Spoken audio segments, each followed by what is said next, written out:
I'm Ryan. I'm a science teacher. I'm Cheryl, and I slept through science.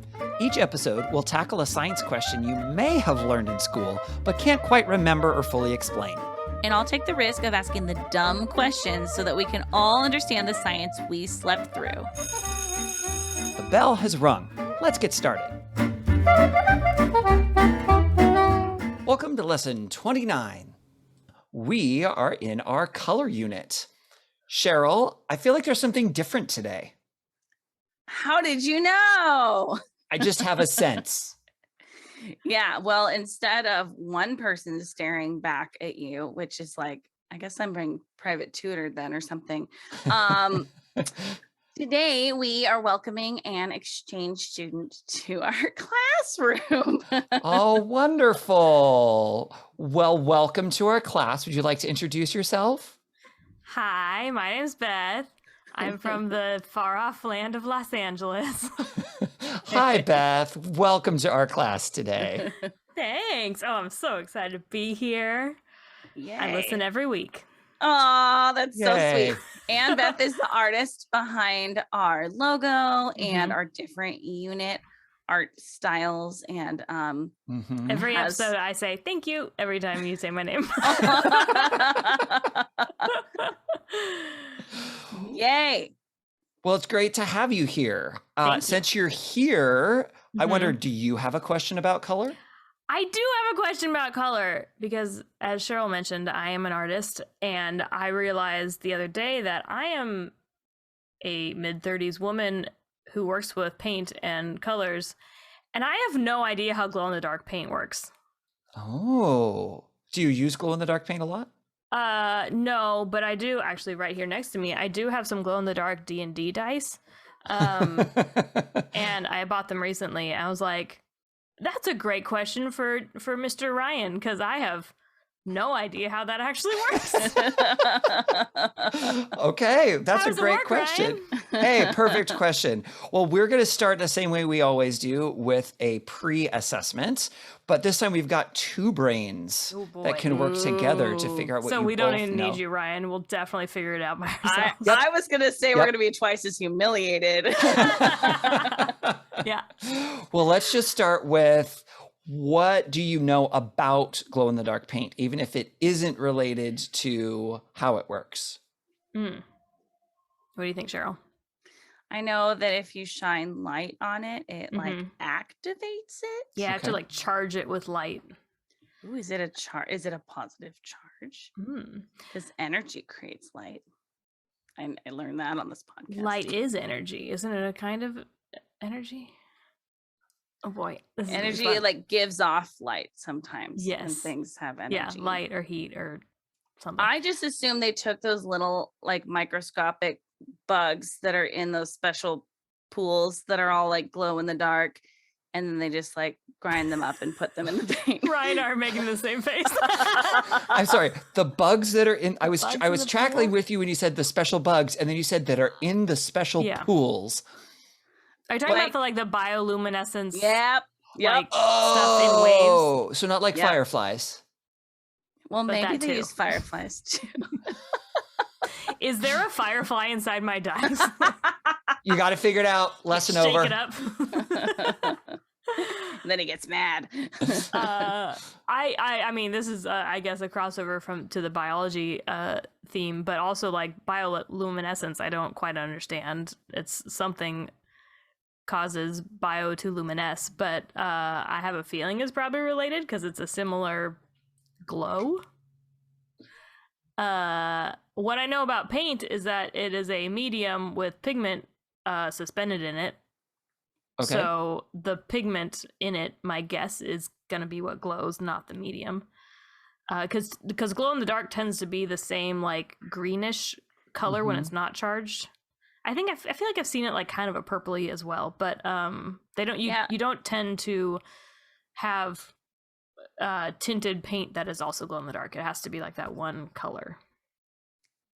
Oh, that's a good point, because if they also made it like a solid red color, would that like cancel out the ability to see Yeah, you don't ever the see glow in it. the So dark? that's what I wonder if that's the case. Yeah, everything glow in the dark is like kind of clear, like those stars you stick on your ceiling. Yeah, they're that like green clear color. Yeah. What else do we know about glow in the dark? Can you tell me what a pigment is? You mentioned there's a pigment and a medium. Oh yeah, pigment is what gives the color, so it's a either synthetic or natural. I know more about that. It's a pigment side of color than I do other sides of color. That's great. So like cadmium is a heavy metal that can be yellow or red or different colors. But like the phthalos are a synthetic color that is created in a lab from chemicals, because everything's chemicals. But like phthalo blue is like a common blue. Okay. Cobalt blue, heavy metal, really beautiful blue. Wait, cobalt blue Zinc comes white. from cobalt. That's really cool. I guess that would make sense. Okay. Yeah, we don't use lead white anymore for obvious reasons. But lead white is really beautiful. It's like a very like luminescent white, not like actual luminescence, but like that's why a lot of the old paintings are like have kind of this beautiful glow to them, because lead white is really, really good white. But it's super poisonous, so don't. Well, we so use that don't anymore. eat your paintings. A lot of people would like try to make their brush thinner with their teeth, and then Oh no. and then they get lead in their system. That's Yeah. also how the radium girls. I was got going to poisoned. say that. Yeah, that's like with radium when they were painting it on watches. Yep. That was a. Yep. Pointing your brush. issue. Don't do it with your teeth. So what are we going to learn in the future about glow in the dark and how dangerous it actually Well, is? Yeah, Are I mean, you- radium glows in the dark. Yeah. I mean, surely this is not based off of radium and plutonium and all the like horrible things, is it? Wait, so that means, is there like some other element that's safe that we're using? Yeah, for that's glow in the there you go. dark then? Surely there's a safe okay. glowy element. But Safe for that's some not reason glowy it's- element. that's But not why is it- uranium. Why is it activated when you put light on it? That's like, Yeah. Does very it make weird the to me. molecules all wiggle like we learned in a previous episode? Ooh, you have been attending our class. I have. wow. I'm a remote learner. There you go. I was just watching a documentary about Chernobyl, so that's what had me thinking about radiation. But let's also not play with that kind of radiation. Yeah, not so much. So any other ideas about what does the activating? I mean, no. Light, molecules. I mean, do we know? Have you ever had a glow in the dark thing for a long time? Does it decrease over time? Like, can it run out of its glow in the darkiness? Interesting question. What do you think? I mean, I feel like it would, because everything degrades over time. But I feel like I've had a shirt that had like glow in the dark stuff on it, but that probably just washed out eventually. Versus actually, like, is this plastic dice that'll take billions of years to biodegrade? Will it always glow in the dark, or will it slowly just lose its ability? The funny thing is that light makes a lot of colors fade, It's true. but that's not true with glow in the dark stuff. Yeah, it makes it glow. Yeah. Interesting. So many thoughts. Yeah, there's a lot of thoughts to build on here. All right, are you ready to get some answers to your questions? Always. It is about time we get some answers from you. That's it. That's the way to go. I demand satisfaction. Well, I cannot promise satisfaction. You may not like the answers I have to give. Oh no! Is there like a deep state glow in the dark? It's crushed up bugs. I'm telling you. The souls of little children. No, Sorry, too far. no. What I'm going to do, though, I'm going to start with something that you said, Beth, and then I had you explain a little bit more, is how is paint actually put together? You said that there's a medium that then has a pigment in it. And I asked you a little bit more about pigment, and you said that's the chemical or the molecule that actually has the color. Typically, the way that pigments work is they absorb certain wavelengths or colors of light, and they reflect or give off different wavelengths. And the wavelengths that they give off are the ones that we see. Cool. Are we tracking so far? Yep. Yes? Okay. That's not very convincing. Tracking enough. Enough. Yeah. Okay. So just as a reminder, because in some previous lessons we've talked about how all white light is made up of all the different colors of the rainbow. We just don't see them as separate. When our eyes see all of the different colors, we interpret that as white, but there's actually all of the different colors there. And what our eyes are perceiving as different colors actually have different wavelengths. So the shorter wavelengths are on the bluer side of the rainbow, and the longer wavelengths are on the redder side of the rainbow. Right? And so as you've got these different wavelengths or different colors, different pigments interact with different wavelengths in different ways, and so they can give off other ones. So like the red pigments are absorbing most of the colors, but they reflect back the red wavelengths. That's why it looks red to us. Does that help maybe a little bit more? Yep. Okay. For glow-in-the-dark paint, the pigment that you're using is one that behaves a little bit differently than standard pigment. You probably would have guessed that, since it doesn't work quite the way. Instead of just simply absorbing or reflecting, it absorbs, holds on to, and then gives off. Oh. And this is actually technically happening at the electron level, and has to do with orbitals and all of these things that we're not going to go into today, but I'll put some links in the description if there's people who would like to read a little bit more about more of the details. But basically what you can think of is, you talked about activating or charging the light. What you do is you've got to give some energy to those molecules and to their electrons. And you can do that through lots of different things. And those electrons, normally, if it's not a glow-in-the-dark pigment, they would absorb that energy and then almost immediately give it off again. Okay, that's actually the way that like fluorescent lights work. You've heard of fluorescent lights. Okay, so the process of glow-in-the-dark is actually called phosphorescence. And then Beth, you also mentioned bioluminescence. Right, all these words sound similar, and that's not an accident. They're all related to each other.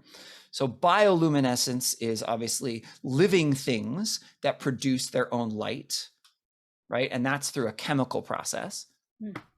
And then fluorescence is with like those old fluorescent tube lights that I think we all grew up with. In my kitchen. I'm so sorry. Right? But the way that works is it runs electricity, and that's what gives the extra energy. But then it very, very quickly translates that extra energy from electric energy into light energy that we can see. But it does it almost instantaneously. You flip on the switch, the lights go on. You flip off the switch, the lights go off. Right? So it takes the energy, changes it to a different form, and gives it off.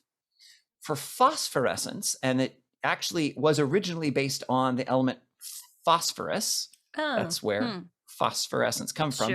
Now they're not really using phosphorus, they're using other chemicals and other substances, but same basic idea. It does the same basic process, except it holds on to some of that energy. And it has to do with all of these weird, complicated quantum mechanics things that are very cool. But basically it holds on to the energy much longer than normal. And then when it gives it off over time. It doesn't give it off all at once. And so it is then phosphorescing, or giving off light. Glowing. Right? And it will technically do that even if it's not dark. You just don't really notice it. Right? Did you ever, as a kid, you had the thing to see if it was working, and you'd like put your hands around, and you know. Totally. Exactly. Yep. Oh, you're doing it right now with your dye. Yeah? Yes. Great. Yeah.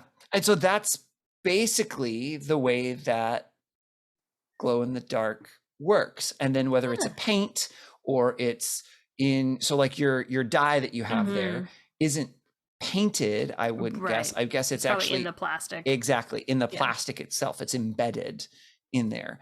But it's the same process, and it's using the same substance, which is also why you referenced it's usually the same color. It's because the pigment that is able to hold on to that energy and release it slowly over time It's only very specific pigments. And when they do that, they only give off that energy at certain wavelengths, which is why there are those specific colors. Interesting. So is it true then, my guess, that if you like also like put some red pigment in there, you wouldn't see it? You wouldn't see what? If well, like we were you talking about how they're use a different- clear. So if you use a different pigment to bind the phosphorescent stuff to it, it wouldn't work? Is that what?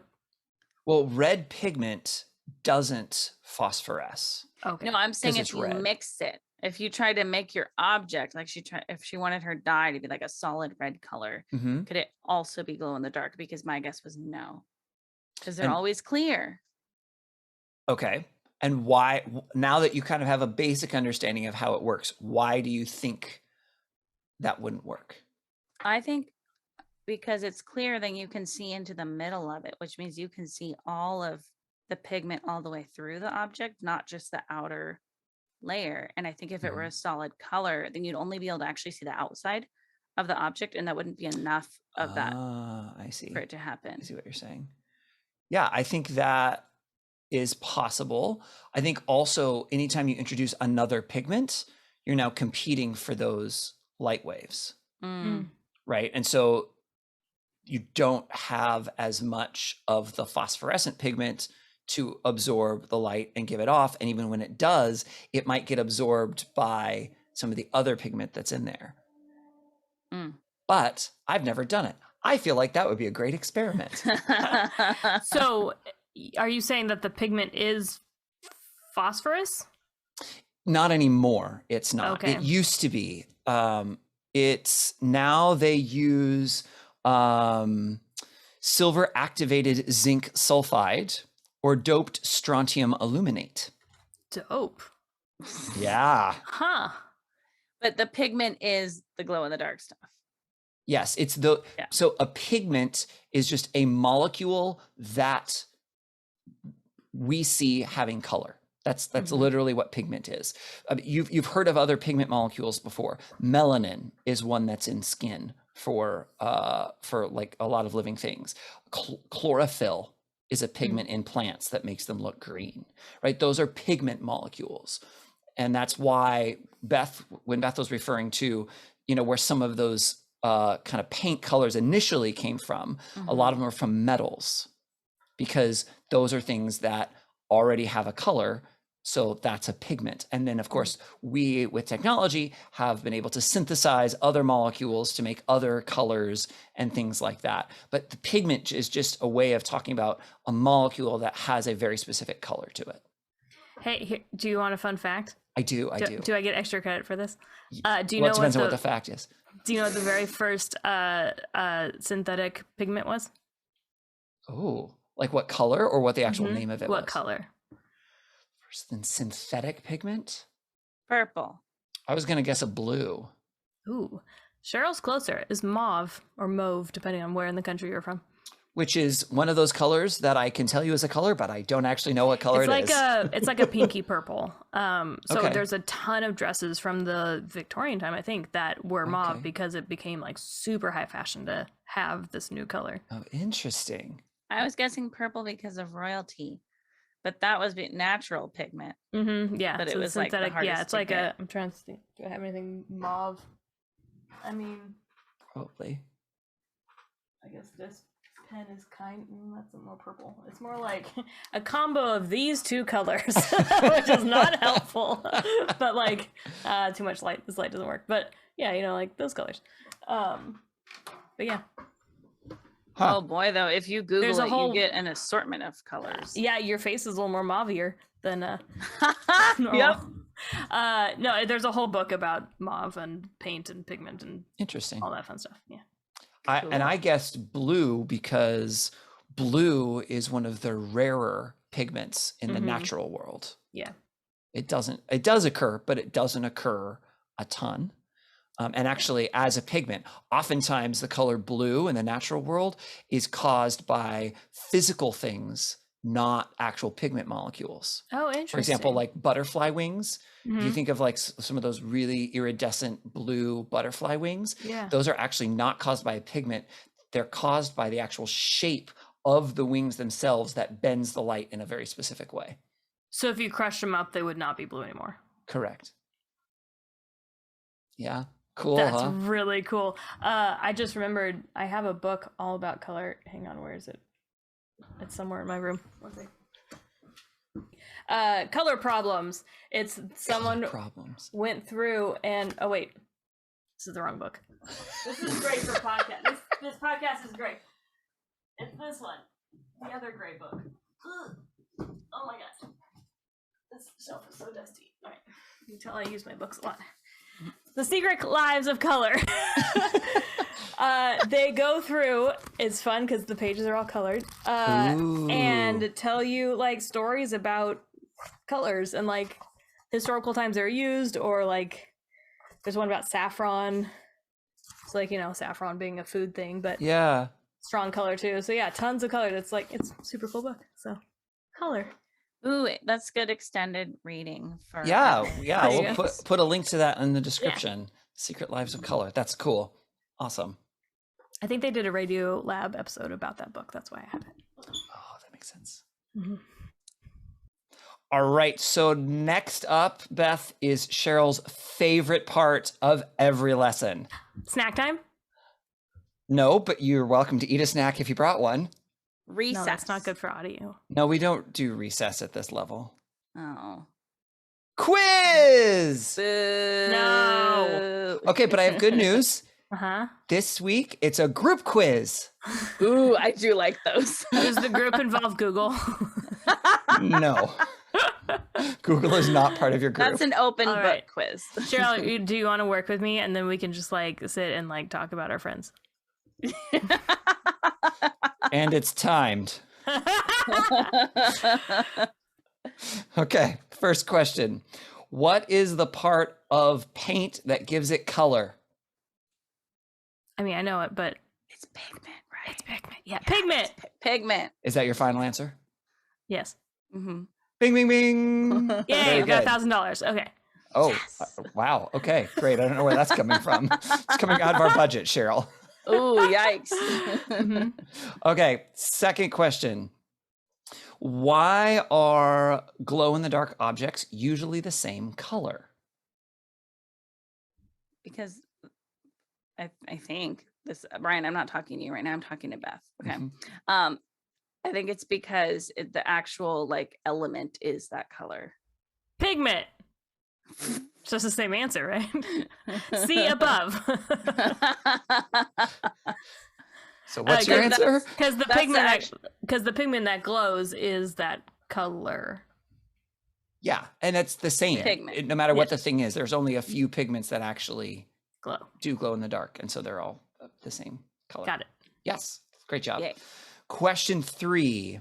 What does charging glow-in-the-dark paint do on a molecular scale? Oh. It brings the light into the electrons that then slowly push it back out, but not immediately like other interactions. Is that right, Cheryl? Yeah. Mm-hmm. Confidence. I like it. Cheryl, what would you say? That it it actually like absorbs it and then slowly reflects it. What's the it? The light. Okay. The energy. The light. The waves. Like the energy, the light. I'm just going to throw science words out and hope that one sticks. Mm-hmm. Yeah, I know that strategy. Reactions. Yes. Speakers. Yes, it allows it to absorb that energy that can then, be put back out again. And you sort of have alluded to this next question already, but the next question, what do glow-in-the-dark objects do differently from objects that don't glow in the dark in terms of energy? Oh, they absorb it and slowly release it instead of just bouncing right back out, right? Cheryl? Yeah, it's not over time. The other objects are instant. There you go. See, look at that. Y'all are doing great. Last question. There's more? Oh my gosh. There's one final question. Okay. Fine. And actually, this was one of your questions. Yikes. Are you ready? We've been bamboozled. I was going to say, the look on Beth's face right now. You're like, oh no, what just happened? What was our question? Okay. So last question.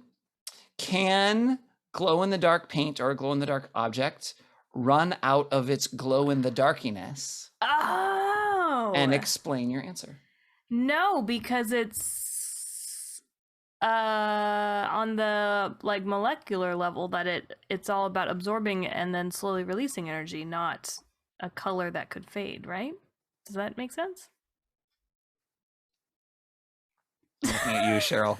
The two of you are talking first, remember? That's how this group quiz, right? Mm-hmm. Yeah, got it. Yeah, I think so. And I think like because it's actually part of like the structure of the object too, then it's not going to like fade or chip or something because the molecules are still in there and they're going to keep doing that. Yeah. I mean, I guess that's a different question for why some pigments fade and some don't. What does fading actually mean? Is that breaking down of the... So I guess it could if the whatever fancy science names for this pigment is like eventually breaks down over time. But other than that, in theory, no, because it's about absorbing and then holding. It's still going to do what it does. It's still going to do what it does, Ryan. It's still there you go. That's all I was looking for. It's still going to do what it does. That's clearly what my key says. Yeah. No, yeah, I think that's a good reasoning, and that's what I was really looking for in that question. Wasn't so much the direct answer, but more the thought process that you were going through of the fact that it's based on the pigment itself, and the pigment is what has the ability to absorb and re-release. And so that the only thing that would prevent that from happening is if the pigment itself broke down, which could happen over time, like you were referencing, Beth. But in general, it's not like, oh, it only has 6 charges in it and then it runs out. This isn't a D&D spell, you guys. You don't have spell slots. It's fine. No spell slots. Okay, well, Beth, thank you so much for joining us today as our thanks for having me. This guest was great. Exchange this student. So Hopefully you feel like you got an answer to your question. I did, and I'm thrilled by it. I didn't know. I am satisfied. Wonderful. Well, that's all the time we have left for learning this week. So why don't you go ahead and pack up your stuff and get ready for my closing remarks.